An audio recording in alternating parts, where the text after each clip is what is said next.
लोग शादी इसलिए करते हैं कि लड़ने के लिए घर से बाहर न जाना पड़े। मोदी की बीवी है नहीं, इसलिए उसे लड़ने के लिए हमसायों की तरफ देखना पड़ता है। मोदी देखने में तो रंडवा लगता है, मगर 10 मई के बाद बेवा लगने लगा है, राफेल की बेवा।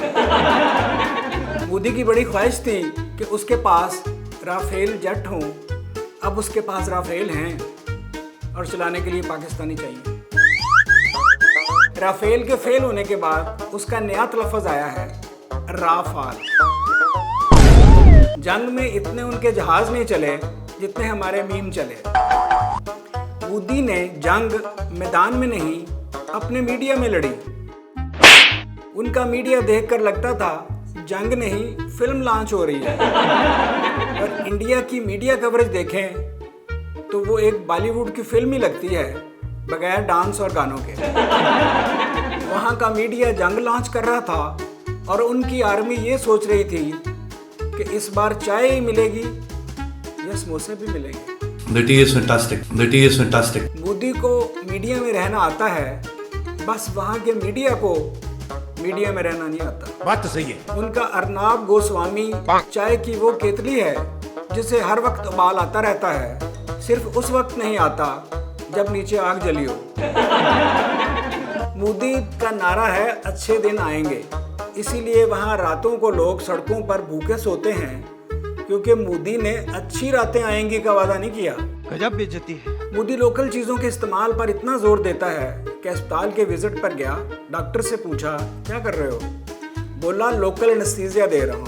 बोला मित्रों, देखा मेरे दौर में भारत ने इतनी तरक्की कर ली है कि अब इम्पोर्टेड की बजाय लोकल एनेस्थीसिया इस्तेमाल होने लगा है। अरे ये तो धोती खोल रहा है। मोदी हिंदुओं का ओसामा बिन लादेन है, दोनों में ये फर्क है, ओसामा समुंदर में है और मोदी खुशकी पर है।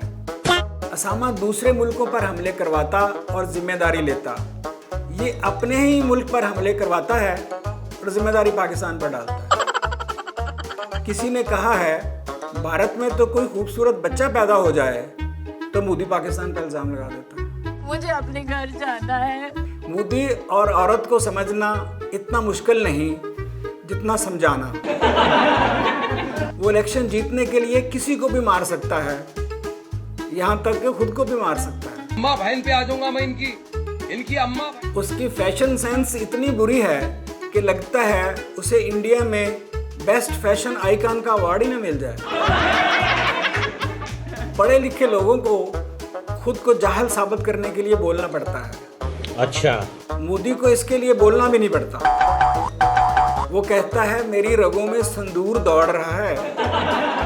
रगों की बजाय संदूर किसी मुनासिब जगह दौड़ता तो आज मोदी भी शादीशुदा होता। चुटकी संदूर की कीमत तुम क्या जानो रमेश बाबू। इसके बावजूद भारतीय अवाम कह रहे हैं कि सिर्फ एक शख्स हमारे देश को बचा सकता है और वो है मोदी, इस्तीफा देकर।